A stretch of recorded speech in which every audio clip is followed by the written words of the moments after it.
नमस्कार। देश में चुनावी बिगुल बज चुका है। लोकतंत्र के महापर्व को लेकर राजनीतिक पार्टियां एक दूसरे को कांटे की टक्कर देने में लगी हुई हैं। तो वहीं हरियाणा में भी 25 मई को चुनाव होने हैं। इसी चुनावी सियासत में सीएम नायब सिंह सैनी ने भी हुंकार भरी है।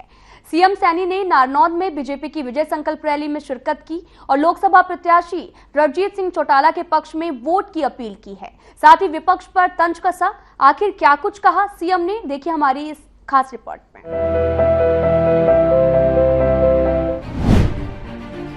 सीएम सैनी की विजय संकल्प रैली।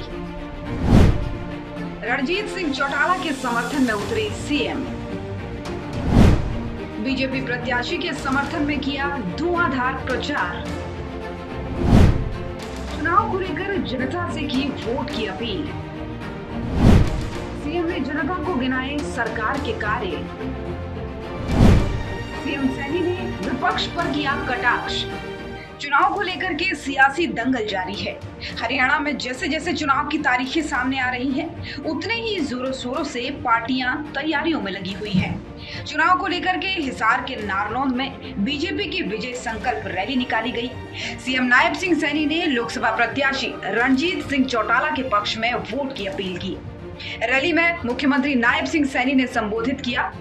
सीएम ने कहा कि चुनावी काउंटडाउन के बाद से 4 जून को कमल का फूल खिलेगा। सीएम ने कहा कि हरियाणा में 25 मई को सबसे बड़ी पंचायत का चुनाव है। यहाँ पर हर बार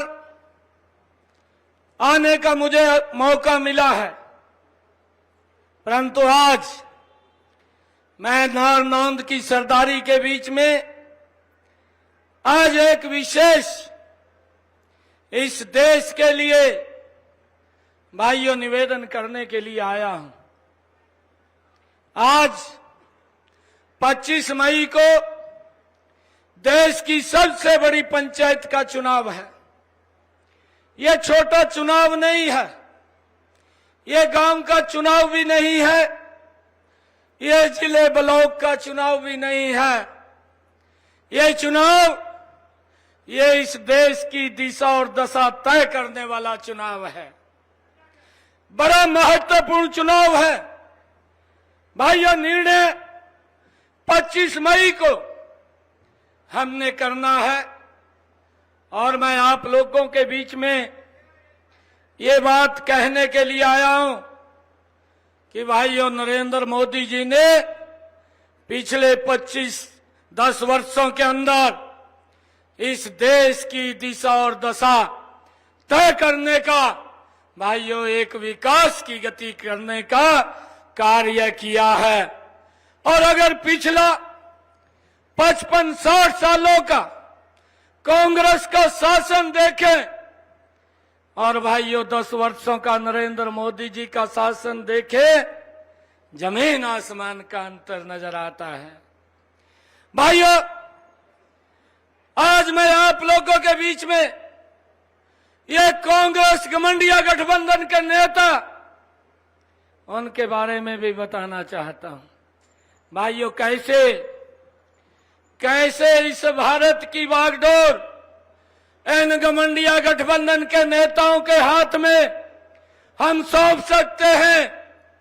भाइयों जो लोग जैनियों के अंदर बैठे हुए जो इस देश को तोड़ने की बात करते हैं और घमंडिया गठबंधन का जो युवराज है राहुल गांधी, वो उनके बीच में जाकर के उनका समर्थन करने की बात करता है।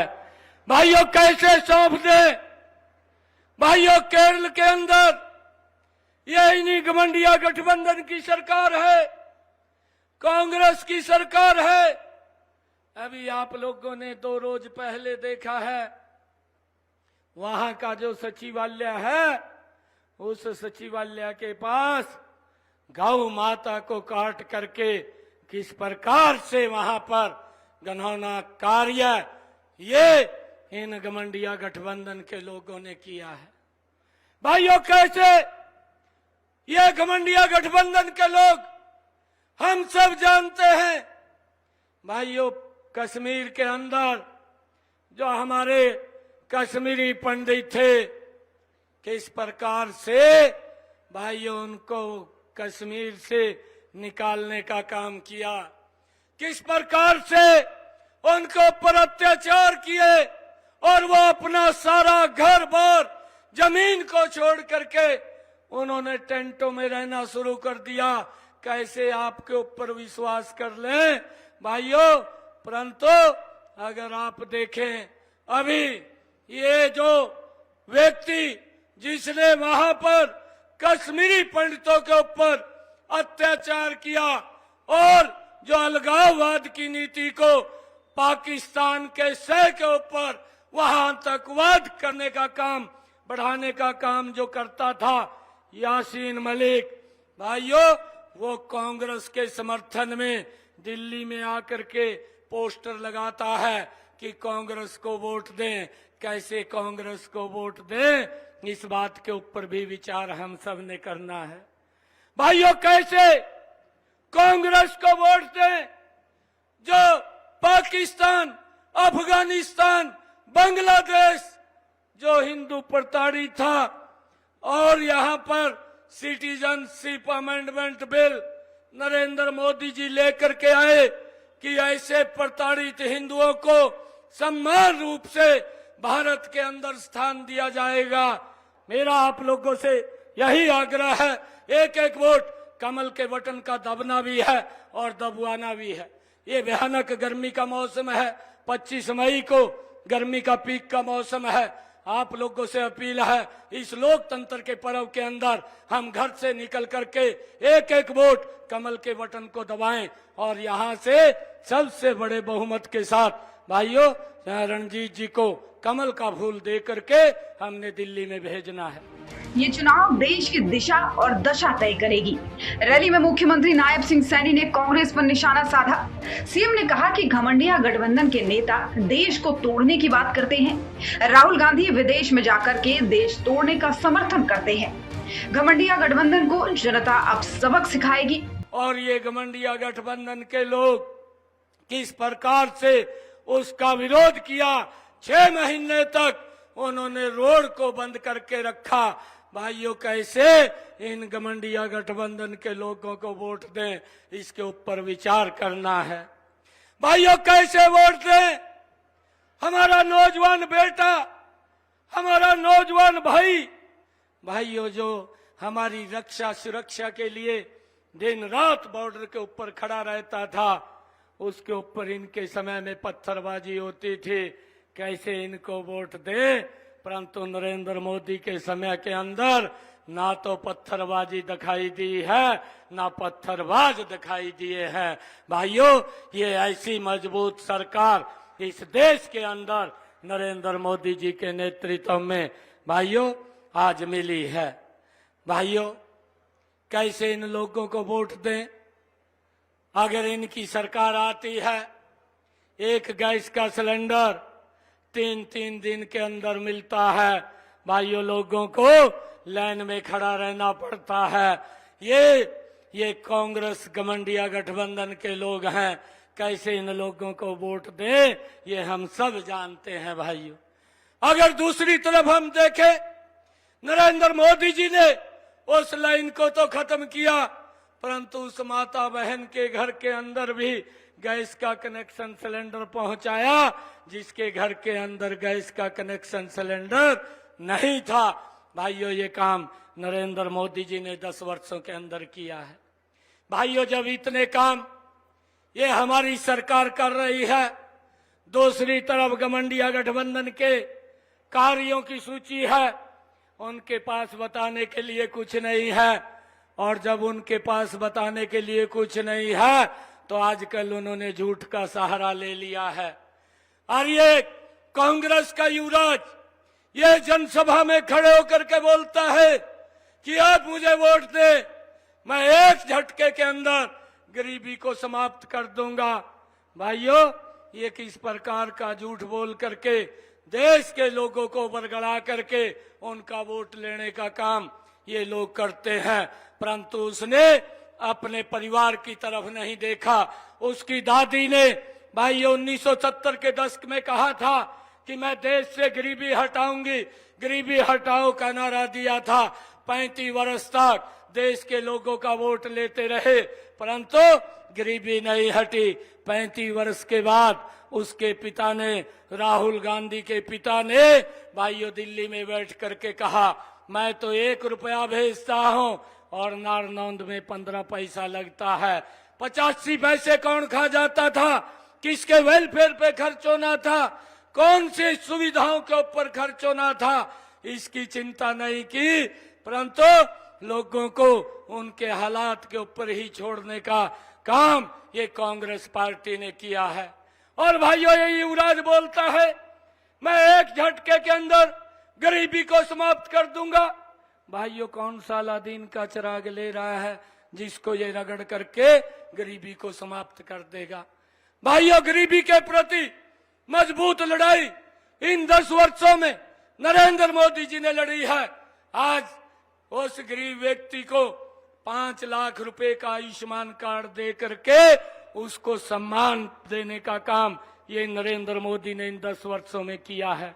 आज चिंता नहीं है, गरीब व्यक्ति को अगर दुर्घटनावश कोई दिक्कत आ जाए तो सम्मान पूर्वक अपना इलाज करा सकता है। ये सम्मान नरेंद्र मोदी जी ने दिया है। भाइयों ये कांग्रेस के लोग 2014 से पहले आप भी देखते थे, हम भी देखते थे, हमारी माताएं बहनें पीने का पानी 2-2 किलोमीटर की दूरी से सर के ऊपर मटका रख करके लाती थी, परंतु चिंता इन्होंने नहीं की। अगर चिंता किसी ने की वो नरेंद्र मोदी जी ने की है। भाइयों हर घर के अंदर नल और स्वच्छ जल पहुंचाने का काम लगातार नरेंद्र मोदी की सरकार कर रही है। आज हमारी माता बहन भाइयों सर के ऊपर मटका ला करके दिखाई नहीं देती है। ये काम हमारी सरकार ने किए हैं। सीएम सैनी ने कहा कि नरेंद्र मोदी को तीसरी बार प्रधानमंत्री बनाना है। सीएम ने साथ ही कहा कि कश्मीरी पंडितों को कश्मीर से निकाला गया। कश्मीरी पंडितों का आरोपी कांग्रेस को समर्थन देता है। कांग्रेस विदेशी हिंदुओं को सम्मान नहीं देना चाहते। कांग्रेसी सीएए के खिलाफ हैं। कांग्रेस शासन में नेताओं पर पत्थरबाजी होती थी, लेकिन बीजेपी शासन में न पत्थरबाज दिखे न पत्थरबाजी। कांग्रेस बस विकास के नाम पर बरगलाने का काम करती है। वहीं कांग्रेस के पास विकास के नाम पर बताने के लिए कुछ भी नहीं है। कांग्रेस झूठ बोलकर बरगलाती है। वहीं कांग्रेस के शासन में भ्रष्टाचार को बढ़ावा मिला। कांग्रेस ने गरीबों को उनके हाल पर छोड़ा। भाइयों हमारी सरकार ने 4 करोड़ माताओं बहनों को भाइयों आवास बना करके चाबियां सौंपने का काम किया है। वो भी बताएं कि उन्होंने 60 वर्षों में कितने मकान बनाए हैं। नरेंद्र मोदी जी ने कहा है आने वाले समय में एक भी सर ऐसा नहीं रहेगा जिसके सर के ऊपर छत नहीं होगी।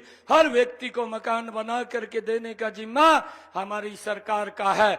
लगातार ये सरकार इस देश को आगे बढ़ाने का काम कर रही है।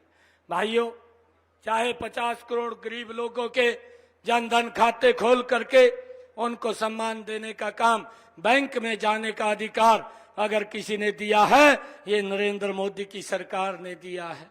भाइयों आप लोगों से अपील करना चाहूंगा कि ये घमंडिया गठबंधन के लोग, मैं अभी एक दिन यहाँ से जो कांग्रेस के प्रत्याशी हैं मैं उसका इंटरव्यू सुन रहा था। ये मेरे वहीं से कुरुक्षेत्र कैथल से आया है। वहां पर लोगों ने इसको एक बार विधायक बनाया और जब देखा कि भाई ये तो बात ज्यादा करता है, काम नहीं करता, बात बात में पेट भर देता है, और उसको वहां से नकार दिया।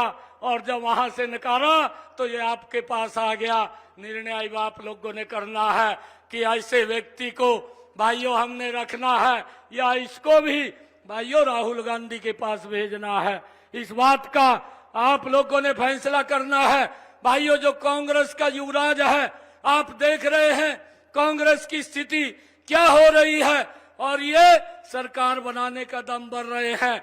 2014 में कांग्रेस मात्र 471 सीटों के ऊपर चुनाव लड़ी थी और जब 2019 का चुनाव आया कांग्रेस भाइयों 421 सीटों पे चुनाव लड़ी और अब ये 2024 का चुनाव है, कांग्रेस मात्र 272 सीटों पे चुनाव लड़ रही है। और जब 2029 का चुनाव आएगा कांग्रेस कहीं सीट पे दिखाई नहीं देगी। ये देश उनको साफ करने वाला है। भाइयों, ऐसे लोग, क्योंकि महात्मा गांधी ने भी कहा था कि इस कांग्रेस को समाप्त कर देना चाहिए, परंतु उन्होंने उसकी बात को नहीं माना। अब देश की जनता लगी हुई है कि कांग्रेस को 2029 तक बिल्कुल साफ करने का काम करेंगे। आज ये विपक्ष के भी नेता नहीं है। विपक्ष के नेता बनने के लिए भी इनको घमंडिया गठबंधन की आवश्यकता पड़ी है। भाइयों, हम लोगों ने देखना भी है, ये जो लोग घमंडिया गठबंधन के इकट्ठे हुए हैं, इनको देश से कोई मतलब नहीं है, देश की जनता से भी कोई मतलब नहीं है। भाइयों, जो केजरीवाल कांग्रेस को गाली पानी पी पी करके गाली देता था और ये बोलता था कि मैं बच्चों की कसम खाता हूं, और उसने टीवी के ऊपर आकर के बोला मैं बच्चों की कसम खाता हूं, मैं कांग्रेस के साथ नहीं जाऊंगा। अगर सोनिया गांधी की ईडी जांच कराई जाए तो भाइयों ये जेल में चली जाएगी। और वही व्यक्ति जो गाली कांग्रेस को देता था, जो कांग्रेस इनको गाली देती थी, अब दोनों गले मिल गए हैं। ये गले इसलिए नहीं मिले कि ये देश का भला करेंगे या देश के लोगों का भला करेंगे, ये गले इसलिए मिले हैं कि इन्होंने भ्रष्टाचारियों को बचाना है, भाइयों परिवार को बचाना है। मोदी जी बोलते हैं हमने देश को बचाना है, ये लोग बोलते हैं हमने भ्रष्टाचारियों को बचाना है। भाइयों, इसके अंदर अंतर है, इसका निर्णय यहाँ की सरदारी करेगी। मैं आज आप लोगों से यही अपील करता हूँ, एक एक वोट आप कमल का बटन दबा करके यहाँ से बड़े मैंडेट के साथ चौधरी रणजीत सिंह चौटाला जी को आप दिल्ली के अंदर भेजिए, बाकी के काम मेरे ऊपर छोड़ दीजिए। भाइयों, आपने चिंता करने की जरूरत नहीं है। सीएम ने कहा कि प्रधानमंत्री ने देश की गरीबी के लिए लड़ाई लड़ी है और देश के लिए कई पहल भी की है। आज गरीब सम्मान पूर्वक अपना इलाज करवा सकता है। सीएम ने कहा कि कांग्रेस बताए कि 60 साल में कितने मकान बनाए। सीएम सैनी ने कहा कि सरकार का सपना सबको छत देने का है। सरकार लगातार विकास कार्यों में लगी हुई है। वहीं कांग्रेस की स्थिति आपके सामने है। सीएम ने कहा कि देश में कांग्रेस सरकार बनाने के सपने देख रही है। कांग्रेस एक ऐसी पार्टी है जिसने कांग्रेस को अपशब्द बोला, उसके गले मिल रहा है। देश हित के लिए एक साथ नहीं आए, बल्कि इंडी गठबंधन परिवार और भ्रष्टाचार बढ़ाने के लिए बना है। मैं आप लोगों को पीछे भी कहा था, भाइयों ये सीएम हाउस ये आप लोगों का है, आप लोग कभी भी आ सकते हैं, मिल सकते हैं। और मैंने ये कहा भी है कि 4 तारीख तक ये कोड ऑफ कंडक्ट लगा हुआ है। जो भी अधिकारी अगर जो गलत करेगा भाइयों चक्कर कटवा देंगे, ऐसी हालात इन लोगों की कर देंगे। कोई भी व्यक्ति हमारा परेशान ना हो, इसके लिए ये मजबूती से ये सरकार काम करेगी ताकि लोगों को जो भी दिखते हैं उनकी दिक्कतें सॉल्व करने का काम अधिकारी का है और मौके के ऊपर बैठ करके ही करेगा। हमने इस बात को सुनिश्चित करना है। परंतु भाइयों, ऐसे लोगों की बात में मत आइए जो लोग ये बात बोलते हैं। मैं अभी आपको बता रहा था कि मैं इसका इंटरव्यू देख रहा था और ये कह रहा था कि हमारी सरकार में पर्ची चलती थी। जब वो पत्रकार इसको पूछ रहा था भी खर्ची भी चलती थी, इसका जयप्रकाश का मुंह भाइयों उतर गया था और फिर बचते हुए कहने लगा कि नहीं खर्ची नहीं चलती थी। अरे जयप्रकाश, मैं बताना चाहता हूँ आपकी सरकार के हालात, आपकी सरकार में पर्ची भी चलती थी और जो प्रदेश का युवा बोल रहा है, प्रदेश के युवाओं के माँ बाप बोल रहे हैं कि बिना पैसे के नौकरी नहीं लगती थी। ये कांग्रेस के हालात के अंदर भाइयों शासन के अंदर था। और भाइयों, ये हरियाणा प्रदेश के लोग बोलते हैं कि इनकी सरकार के अंदर जिसकी टैची में ज्यादा वजन होता था वो बच्चा नौकरी लग जाता था, गरीब माँ बाप का बेटा देखता रहता था वो नौकरी नहीं लगता था।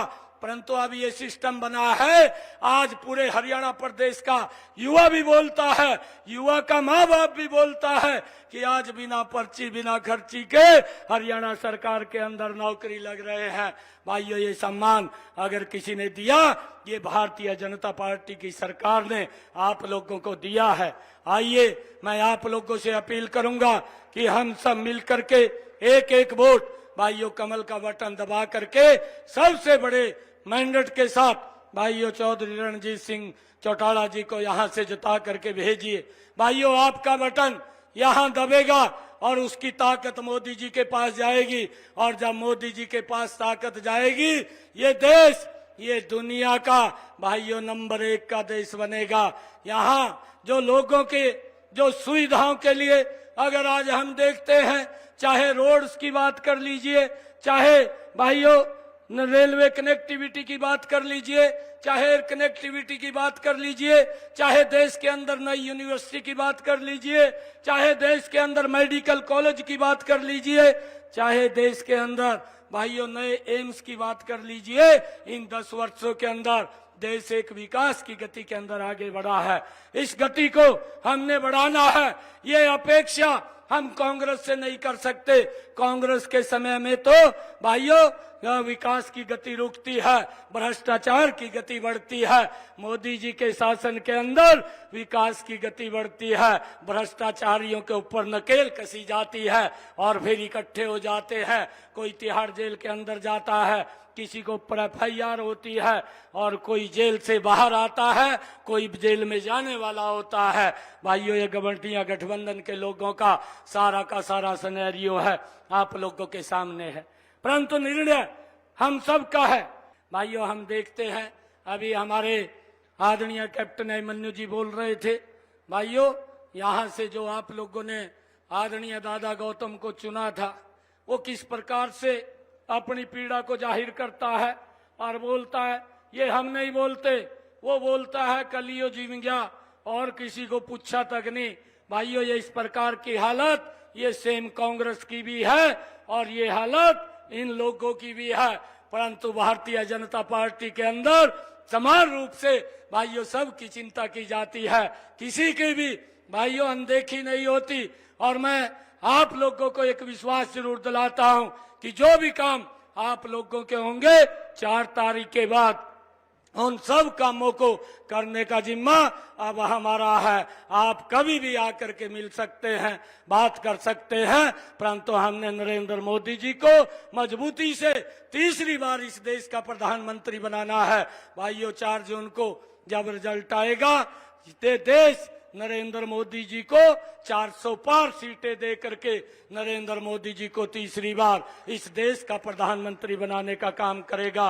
एक जोरदार जयकारे के साथ हम नरेंद्र मोदी जी तक ये बात जाए और ये संकल्प ले कि जो मोदी जी ने संकल्प लिया है कि 2024 के बाद जब ये भारत 2047 तक ये विकसित राष्ट्र बन जाएगा, इस विकसित राष्ट्र के लिए हम सब एक एक वोट देने का काम करें और जोरदार जयकारे के साथ हम ये अपनी वाणी को विराम देंगे। भारत माता के, भारत माता के। लोकसभा चुनाव को लेकर के हरियाणा के सीएम नायब सैनी चुनावी मैदान में उतर गए हैं। सीएम सैनी ने चुनाव को लेकर हुंकार भरी है। वहीं सीएम सैनी बीजेपी प्रत्याशी के समर्थन में जनता से वोट की अपील कर रहे हैं और विपक्ष पर निशाना भी उन्होंने साधा है। Bureau report.